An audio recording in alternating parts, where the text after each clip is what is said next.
The house smelled like cinnamon, roasted butter, and heartbreak. I'd spent all week preparing the perfect Thanksgiving dinner for my family, the kind of dinner my late wife used to make. But when the clock struck 8, I was still alone. My son and daughter had vanished, halfway across the world in Europe, leaving nothing behind but a voice message that said, "We needed to escape from you." And that night, I made one phone call that changed everything. If you've ever been betrayed by the people you loved most, this story will hit hard. Hit that like button, subscribe, and get ready, because what started as heartbreak turned into one of the most quietly powerful acts of revenge you'll ever hear. A Thanksgiving built on hope. Thanksgiving was my wife's favorite holiday.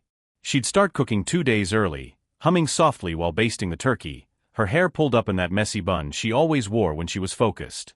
After she passed away 6 years ago, the house had never been the same. No music. No laughter.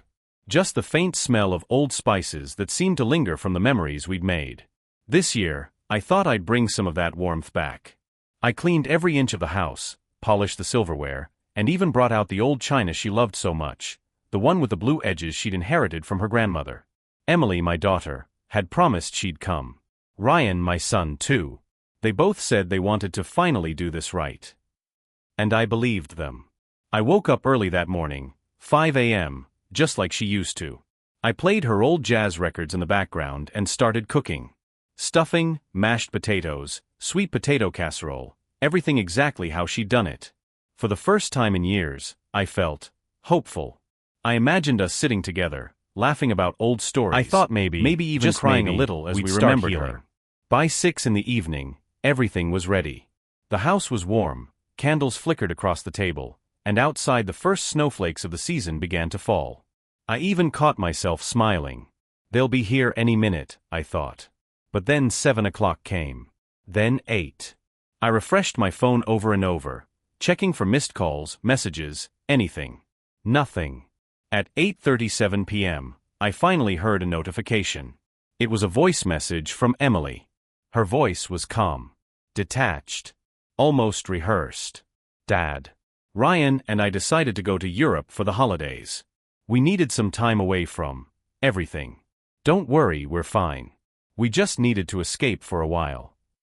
Then silence. Not even a happy Thanksgiving. I stood there, phone in hand, as the message replayed itself in my head. Escape from me? The smell of the food filled the room, buttery, sweet, and suddenly suffocating. The turkey, perfectly golden, sat untouched. The candles burned down to wax. And I just stood there, numb. 3. The flashback, cracks in the family. That night, sitting alone at the table, I started remembering the arguments. It wasn't sudden. Our relationship had been breaking for years. After their mother's death, I did what any father would do. I tried to hold everything together. But grief changes people. Ryan started staying out late, getting into trouble. Emily, she withdrew completely. And every time I tried to step in, they accused me of controlling their lives. Maybe I did go too far sometimes. Maybe I called too often, asked too many questions, worried too much. But I'd lost the love of my life. I couldn't bear the thought of losing them too. I paid their college tuition, helped with rent, cleared their credit card debt 3 times. And each time I did, they seemed to drift further away. The last time we spoke before Thanksgiving, Ryan snapped at me. "Dad, stop trying to buy your way into being a good father. We're adults now. We don't need your approval." I remember saying quietly, "You don't need my approval, son. You need responsibility." He just laughed. "You wouldn't last a week without us." And yet, here I was. Alone. Again. 4. The breaking point. By the time the clock hit 10, I poured myself a glass of wine. The house creaked softly, that kind of old, lonely sound that fills every corner when you're truly alone. The smell of the food had turned cold and bitter. The gravy thickened, the bread hardened. Even the wine tasted stale. I don't know how long I sat there, staring at the empty chairs. All I remember is whispering to myself, if they want to escape me so badly, let them learn what that really means. It wasn't anger. It wasn't even revenge, not yet. It was clarity. So I took out my phone. and made one simple call. 5. The phone call. My financial advisor, Jeff, picked up immediately. "Happy Thanksgiving, sir. Hope you're having a great." Jeff, freeze everything. There was a pause. "Everything, sir?" "Yes. The trust accounts, the automatic transfers, the cards, the allowances. Everything with Emily and Ryan's names on it." He hesitated. "May I ask why?" "They're on vacation. I just want them to experience what independence really feels like." And then I hung up. I sat there in silence, listening to the faint hum of the refrigerator. For the first time in years, I felt calm. Not happy. Not angry. Just at peace. 6. The fallout, panic from abroad. 3 days later, the texts started. From Ryan first. "Dad, my card's not working. Can you fix it? We're stuck at a hotel in Prague." Then Emily. "Dad, this isn't funny. We can't book flights or even buy food. What's going on?" I stared at the messages and said nothing. For years, I'd been their safety net. By the end of the week, now, the tone of their messages to stand on their own. From frustration to desperation. "Dad, please. We can't keep living like this. We need to talk." Still, I didn't answer. I imagined them standing in some fancy hotel lobby, trying to figure out how to pay their bill. The embarrassment. The confusion. The dawning realization that maybe, just maybe, they'd gone too far. 7. The return, the confrontation. 2 weeks later, they came home. I heard the door open while I was sitting in the living room, reading. Emily's voice cracked as she called out, "Dad." Ryan followed her in. "We need to talk." I looked up from my book and gestured to the dining table, the same one still set from that night. The plates were empty now, but I hadn't cleared them. It was my silent reminder. Ryan started, "You can't just cut us off like that." "I didn't cut you off," I said quietly. "I just stopped paying for your escape." Emily's eyes filled with tears. "We just needed space, Dad. You don't understand." I nodded slowly. "You wanted freedom. I gave it to you. But freedom means responsibility. Not running away when things get hard." Ryan looked down, his jaw tight. "You could have just talked to us." "I tried," I said. "For years. You just stopped listening."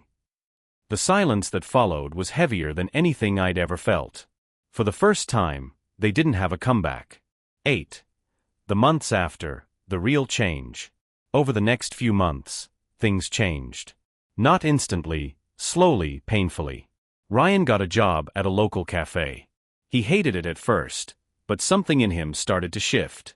He began saving money, budgeting. He even started showing up at my house again, not to ask for anything, but just to talk. Emily found a small apartment and started freelancing. She told me she finally understood what it meant to earn her own living. Our conversations became lighter. Less guilt. More honesty. Not out of obligation. They started calling because they wanted Sunday. To. And I realized something. I didn't have to buy their love. I just had to stop giving them everything for free. A letter from my wife. One night, months later, I found an old envelope in my wife's cookbook. Her handwriting, soft and curved, stared back at me. The letter was dated 2 weeks before she passed. "If you're reading this, it means I'm not there to hold this family together anymore. So you'll try to do it yourself, and it'll hurt. But promise me one thing, don't shield them from life. Let them fall. Let them grow. They'll find their way back." I sat there crying, holding that piece of paper. Because she had been right. I'd been holding on too tightly, out of love, out of fear. But sometimes, love means letting go. The true revenge, peace. By the next Thanksgiving, things were different. Emily helped me cook. Ryan set the table. No grand speeches. No επάλεγγες. Just quiet gratitude. We sat together, eating, laughing. And when I looked around that table, I didn't see betrayal anymore. I saw growth. I saw lessons learned the hard way. They'd escaped from me once. But this time, they came home willingly. And that, I realized, was the sweetest revenge of all. Because I hadn't punished them, I'd taught them. And in doing so, I'd finally freed myself. Reflective wrap-up. Sometimes revenge isn't about anger or getting even. It's about reclaiming your peace and forcing others to face what they've taken for granted. Because when people who abandoned you finally see your worth, that's justice. And it's beautiful. If this story gave you chills or maybe even made you tear up a little, hit that like button. Tell me in the comments, would you have done the same? And don't forget to subscribe for more stories of heartbreak, karma, and redemption where justice doesn't always come loud, but it always comes.